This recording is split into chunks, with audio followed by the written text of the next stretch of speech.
అందరికి శరణార్థులు మంచిగా నారులా నేను చేసిన ఇయాల సుతం మస్తు మస్తు వార్తలు పట్టుకొచ్చిన. ఇంకెందుకు ఆలస్యం, మొదలు పెద్ద వార్తలు చూద్దాం పారి. ఏ పార్టీలు ఉన్నాడో తెలుస్తలేదట అరికపూడి వారు. షెయి పాటని చెప్పనిక సిగ్గుపడుతున్న సీఎం సారు. స్పీకర్ కు ఫిరాదైండ్రు కాంగ్రెస్ అక్కలు. గాంధీ సార్ కు అవుతున్నదట బొగులు. రోజుకో తీరు నడుస్తున్నారు పోలీసోళ్ళు. కారు పాటల మీదనే పెడుతున్నారట కేసులు. సీఎం సారు చేస్తున్నాడట డైవర్షన్లు. హరి సారు బయట పెట్టిండు చిట్టాలు. ఉట్టిదే అవుతున్నది మందు కేసు. కేజ్రీవాల్ సార్కి వచ్చింది బెయిలు. ఆ గట్టునుంటావా గాంధీ సారు ఈ గట్టుకొస్తావా, ఆ గట్టునుంటావా గాంధీ సారు ఈ గట్టుకొస్తావా. ఇగో షేర్లింగం పల్లెలు ఇప్పుడు ఇదే పాట పాడుకుంటున్నారట. అలా ఎమ్మెల్యే ఏ పార్టీలు ఉన్నాడో తెలియక పరేషాన్ అవుతున్నారట. మనిషికో తీరు మాట్లాడుతుండే వరకు ఏం చేయాలో తెలుసలేదట సార్కు. పాపం అటు ఇటు తిప్పల పడితే ఎడారిలో నీళ్ళన్న దొరుకుతాయి కావచ్చు గాని షేర్లింగంపల్లి ఎమ్మెల్యే అరికపూడి గాంధీ ఏ పార్టీలు ఉన్నాడనేది మాత్రం తెలుస్తలేదు. పోండ్రి, ఆయన కారు పార్టీలోనే ఉన్నాడని ముఖ్యమంత్రి రేవంత్ సారు, మంత్రి కోమటిరెడ్డి సారు చెప్తున్నారు. షెయి పార్టీలందరూ అదే మాట అంటున్నారు. కానీ కొన్ని దినాల కిందనే ఆయనకు రేవంత్ సారు 3 రంగుల కండువా కప్పిండు. అటెనక షేర్లింగంపల్లిలా గాంధీ సారు కూడా చాలా మందికి 3 రంగుల కండువా మెడలేసిండు. ఈయన ఒక్కడే కాదు, మొత్తం కారు పార్టీ నుంచి 10 మంది ఎమ్మెల్యేలు కాంగ్రెస్ లో దుంకిండ్రు. కారుల మిగిలిన వాళ్ళందరినీ పట్టుకొస్తా, నేను గేట్లెత్తితే ఎవ్వరు మిగలరని రేవంత్ సార్ ఎన్ని మాటలు చెప్పుకున్నాడు. వెనకకు పోయే ముచ్చటనే లేదని మీసాలు కూడా తిప్పిండు. కానీ పాపం ఏమైందో ఏమో సార్కు. ఆ గేట్లకు తాళాలేసుకుండు. చేతులతోని కండువా కప్పిన ముచ్చట మర్చిపోయిండో దాచి పెడుతుండో గాని అరికపూడి గాంధీ సారు ఇంకా కారు పార్టీలోనే ఉన్నాడని మళ్ళ చెప్తుండు. అలా మనుషులతోటి చెప్పిస్తుండు. సమాజ్ గాని ముచ్చటేందంటే అలా కారును ఖాళీ చేస్తామని రేవంత్ సారు గల్లా ఎగిరేసుకొని చెప్పిండ్రు. కానీ ఇలా ముచ్చట చెప్పుకోవడానికి సిగ్గుపడుతున్నారు. మాకు తెలియదంటే మాకు తెలియదని అందరూ తప్పించుకుంటున్నారు. అటు కాంగ్రెస్ వాళ్ళు దులిపేసుకుంటున్నారు. కారు పార్టీల కాడికి పోవటానికి మోకం లేకపాయే. ఇంకో గమ్మత్ ఏందంటే గుమ్మడికాయల దొంగ అంటే భుజాలు తలుముకున్నట్టే చేసిండు సారు. షెయి పార్టీ చేరినప్పుడు సోషల్ మీడియాలో పెట్టుకున్న పోట్వలు వీడియోలన్నీ తీసేసిండు. కానీ కొందరు వీటిని దొరకబట్టి బయటికి ఇడిచిండ్రు. అన్ని బయటపడే వరకు ఏం చేయాలో మనసున పడతలేదట. పాపం అరికపూడి గాంధీ సారు ఏ దిక్కులేని మియాపూర్ చౌరస్తా అనే దిక్కన్నట్టే అయిందని అటు దిక్కు ఉండేటోళ్ళు మాట్లాడుకుంటున్నారు.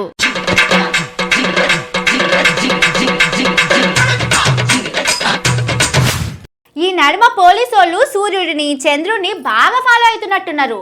ఒక్క చంద్రుడినే ఫాలో అయితే చంద్రుడు రోజు కింద తగ్గుకుంటా 15 రోజులకు మొత్తం మాయమవుతాడు, మళ్ళీ పెరుగుకుంటా వస్తాడు. కానీ ఇద్దరిని ఫాలో అయిననుకో పొద్దున్న నాకో తీరుంటది, మాపటీలు ఇంకో తీరుంటది. సూర్యుడు వచ్చినప్పుడు ఎండ సుర్రుమంటది, చంద్రుడు వచ్చినప్పుడు ఎండ మొత్తం మాయమయ్యి చల్లగా ఎండల గురుస్తుంది. ఇదంతా ఇప్పుడెందుకు చెప్తున్నానో ఈ వార్త చూస్తే మీకే తెలుస్తుంది. అయినోళ్ళకి ఆకులల్లా కానోళ్లకు కంచాల పెట్టినట్టే ఉన్నదట పోలీసోళ్ళ ముచ్చట. వాళ్ళు పని చేసే తీరు చూస్తుంటే అంత గమ్మత్ ఉన్నదని కారు పార్టీలు అంటున్నారు. నిన్న car party MLA Kaushik Reddy ఇంటికాడ పెద్ద లొల్లైంది కదా. గంత లొల్లైతే పోలీసోళ్ళు సప్పుడు చేయలేదట, ఎవ్వలను ఆపలేదట, ఉట్టిగానే చూసుకుంటా ఉన్నారట. కాంగ్రెస్ వాళ్ళు పోలీసోళ్ళ గల్లాలు బట్టి గుంజుకపోయినా ఏమనలేదట. పాపం మీదికెళ్ళి పెద్ద సార్లు ఆర్డర్ వేసినాక వీళ్ళు ఏం చేస్తారు చెప్పుండ్రి.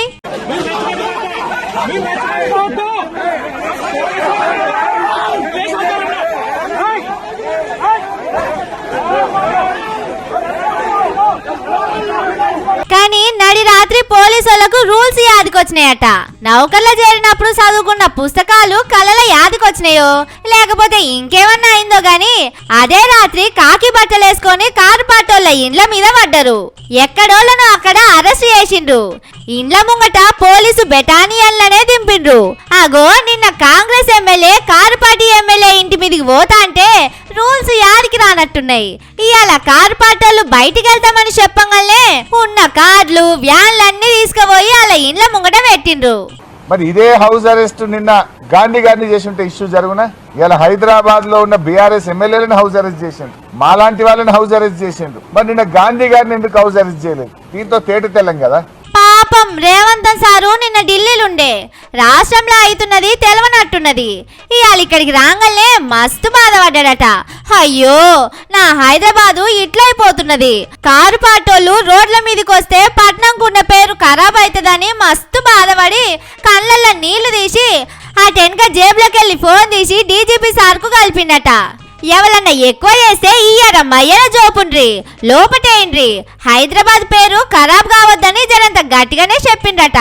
కానీ చూసిండ్రా సారు నిన్న హైదరాబాద్ లో లేడు కాబట్టి సరిపోయింది. ఇవాళ కారు పాటోళ్ళు ఓ ఎమ్మెల్యే ఇంటికి పోతామంటేనే సార్కు పానమంతా ఎటటో అయింది. ఇక నిన్న వాళ్ళ పాటోళ్ళు చేసిన లొల్లి చూస్తే ఇంకెంత బాధపడేటోడు.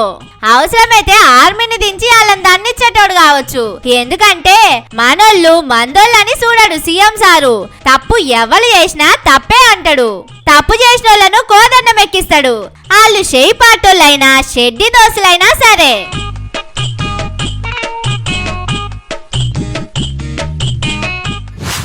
మూలిగే నక్క మీద పెద్ద గుమ్మడికాయ అంతా తాడి పండు వచ్చి పడ్డదట. అప్పుడు ఎట్లుంటది? తలకాయ మీద పడితే తలకాయ వలుగుతుంది, నడుము మీద పడితే నడుము ఇరుగుతుంది. ఇప్పుడు సారు కూడా జరంతా అసొంటిదే అవుతున్నదట. పాపం ఆ సారు తిప్పలేందో అరుచుకుందాం పాండ్రి. అరికెపూడి గాంధీ సార్కు పెద్ద తలకాయ నొప్పి వచ్చి పడ్డది పోండ్రి. ఓ దిక్కు కారు పాటోళ్ళు లొల్లి వేస్తున్నారు, ఇంకో దిక్కు ఆయన షరీకైన షేయి పాటోళ్లతో కూడా పరేషాన్ అవుతున్నదట. కౌశిక్ రెడ్డి ఆడిబిడ్డలను తిట్టిందని అవమానం చేసిండని షేయి పార్టీ మహిళా లీడర్లు పోయి స్పీకర్ సార్కు లెటర్ ఇచ్చొచ్చిండ్రు. కానీ ఈ ముచ్చట మీద సార్కు మస్తు గుబులైతున్నదట. ముఖ్యమంత్రి కాంచెల్లి అందరూ నేనింకా కారు పార్టీలోనే ఉన్నానని అంటున్నారు. మరి మా అక్కలు పోయి నా మీద ఫిర్యాదు చేసిండ్రా ఏందని మస్తు భయపడుతున్నాడట. ఎందుకంటే కౌశిక్ రెడ్డి సారు షీరే గాజులు పంపుతానన్నాడు, దానికంటే ఎక్కువ ఏమనలే. కానీ గాంధీ సారు ఆయన పేరులా గాంధీ ఉన్నాడనే ముచ్చట్నే మర్చిపోయి నోటికొచ్చిన బూతులన్నీ ఇడిచిపెట్టిండు. తల్లిని చెల్లినని చూడకుండా 10 మాటల అదే మాట అన్నాడు. అవసరం ఏమొచ్చింది? దమ్ముంటే బయటికి రా, ఇంట్లో దాక్కోవడం బయటికి రా, తెలుసుకున్నారా? మీడియేషన్ చేయి. ఈడొక చీటింగ్ బ్రోకర్, ఈడొక కోవిడ్, ఇటువంటి కాంగ్రెస్ పార్టీ అక్కలు ఈ ముచ్చట మీదనే ఫిర్యాదు చేసిండు కావచ్చునని సారు మస్తు భయపడుతున్నాడట. ఈడికే ఎమ్మెల్యే కుర్సీ ఉంటదో పోతదో అన్నట్టే అయితున్నది. లేక లేక మొన్ననే కొత్తగా ఇంకో కొలువు ఇచ్చిండు రేవంత్ సారు. ఇప్పుడు అక్కలు నా మీద ఫిర్యాదు పెడితే ఉన్న కొలువు కొత్తగా వచ్చిన కొలువు అన్ని పోయి గంగల కలిస్తాయని బుగులు పడుతున్నాడట. నిజంగానే అక్కలు ఈ సారు మీద ఫిర్యాదు చేసిండు కావచ్చు. తల్లులను గంత పెద్ద మాట అన్నాక ఎవరు ఊకుంటారు చెప్పుండ్రి? పార్టీలు ఏమన్నా కావచ్చు గాని తల్లిని అంటే ఊకుంటామా? ఊరవతల దాకా ఉరికిచ్చి కొడతాం. నాకు తెలిసి కాంగ్రెస్ పార్టీ అక్కలు కూడా అదే చేస్తారు.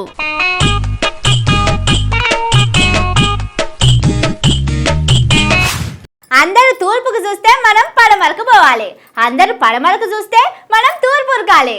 ఇక్కడ ఏందో ఉందని చెప్తే ఏం లేదని అందరినీ ఇంకో దిక్కు తీసుకుపోవాలి.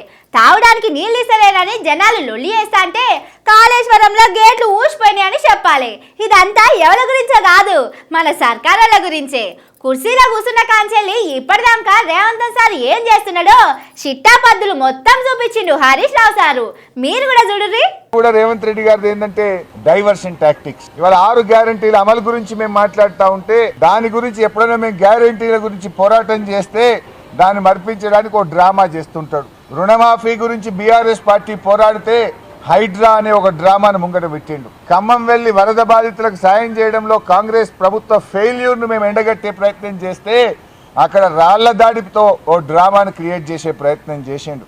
హైకోర్టు ఎమ్మెల్యేల డిస్క్వాలిఫికేషన్ మీద మొట్టికాయలు వేస్తే పిఏసీ చైర్మన్ ను అపాయింట్ చేసి డైవర్షన్ డ్రామాను తెరలేపిండు. రైతు బంధు ఎందుకు ఇస్తలేవు, ఇంకెప్పుడు ఇస్తావు రైతు భరోసా అంటే కాళేశ్వరం లీక్ అయిందని దానికి ఒక డ్రామాలు పెడతా ఉంటాడు. అయ్యా రేవంత్ రెడ్డి గారు, డ్రామాలు కట్టిపెట్టు, ప్రజలకు ఇచ్చిన హామీలు అమలు చేయమని చెప్పి ఈ రోజు మేము డిమాండ్ చేస్తా ఉన్నాం. దునియాలనే పెద్ద కేసు అన్నారు. అందరూ జైల్లోనే ఉంటారు, బయటికి రారని ఓట్లప్పుడు చెప్పిండ్రు. మస్తు పైసలు తీసుకున్నారని లొల్లి చేసిండ్రు. కానీ మొత్తం తుస్సుమన్నది. వీళ్ళు చెప్పిన మాటలని తుస్సేనని బయటపడ్డది. అక్కడ ఢిల్లీలో ఉన్నోళ్ళు, ఇక్కడ హైదరాబాద్లో ఉన్నోళ్ళు చెప్పిన కథలన్నీ కంచికి కాదు కాట్లకి పోయినాయి. సుతిలి బామ్మని చూపిస్తే కనీసం షేక్ పటాక లెక్క కూడా అయ్యేటట్టు లేదుల్లో ఢిల్లీ మందు కేసు. వీళ్ళను వరుస పెట్టి అరెస్ట్ చేసి జైలుకు తోలిండ్రు. నెలలు గడుస్తున్నాయి, ఏళ్ళు గడుస్తున్నాయి, ఎన్ని కానీ ఎవల తాన పైసలు దొరకబట్టలే. పైసలు తీసుకున్నట్టు రుజువులు కూడా దొరకబట్టలే. పుట్టిగా నోటి మాటలకు ఎవలకు దోచిన లెక్క వాళ్ళు చెప్పుకుంటా పోయిండ్రు. కానీ ఈ గాలి ముచ్చట్లు ఎన్నొద్దులాగుతాయి చెప్పుండ్రి. కోర్టు కాడికి పోయే వరకు ఈడీ ఆఫీసర్లకు, సిబిఐ ఆఫీసర్లకు మంచిగానే అచ్చింతలు పడ్డాయి. ఏటికేం లేదు. ఇంకెన్నొద్దులు జైల్లో పెడతారని కేజ్రీవాల్ సార్ కూడా బెయిల్ ఇచ్చిండ్రు. మొన్ననే కవిత మేడానికి బెయిల్ వచ్చింది.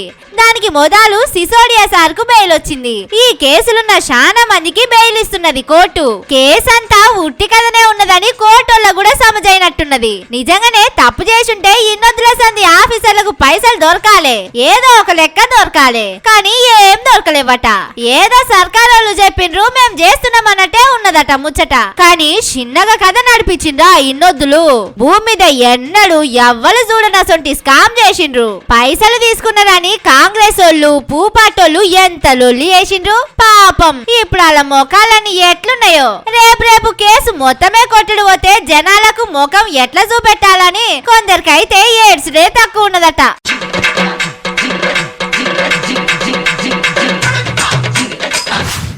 ఇవి అది ముచ్చట్లు. ఇంక నీ ఖతర్నాక్ ముచ్చట్లతోటి మళ్ళొస్తా ఉంటాయిగా.